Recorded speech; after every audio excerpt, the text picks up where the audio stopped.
it's funny because in a band, there's the entrepreneur and then there's the employees. Right. It doesn't matter what band it is. It'll look throughout history and you'll know exactly just by hearing the name of who ran the band, Right. right? It's just how it was. And so a lot of it in the beginning years when nobody knows how to walk into a club and talk to a promoter, nobody has the guts to go in and really sell themselves and sell the band and get those initial gigs, or even walking up to the guy in high school and saying, "You play guitar?" Right. Right? Because that's how it started. It was you had to be the weirdos in school Right. that you were the freaks that were the musicians. You weren't, the jocks or which is Right. funny because you started as a jock and the popular guy, Right. but as soon as you became a musician, Yeah.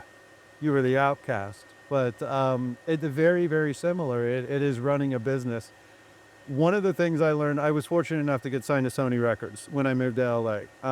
And you learn very quickly that it's not about being cool. It's not about writing good songs. It's about the business of music, right? They call it the music business, but it is very much the business of music where you're costing somebody money. Every day is an expense to somebody. Right. And you can take it as nonchalant as you want and think that your job is to play bass in a band, but it's your job to create a product for them that is marketable and that they can get a return on investment from what you're doing.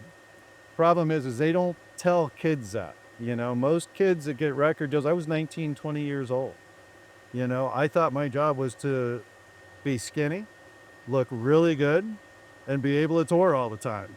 That was it. Right. And nobody told me, no, you've got to have some business acumen and you need to be at meetings on time and you need to have a very polarized focus on what you're doing. And the bands that did that are the bands that are still around today. The Right. bands that look at it as a business are those bands that are, the Rolling Stones are very much a business. As cool as they are and were, and they set the bar, they are a business. They always had somebody managing that business. Yeah, it was funny when I was at Kramer, the successful guitarists that were coming through, the guys from Danger, all the hair band guys, right? You think they're really cool, they're all drugged out. No, those were the guys who were in the nerds. They were in their high school bedrooms.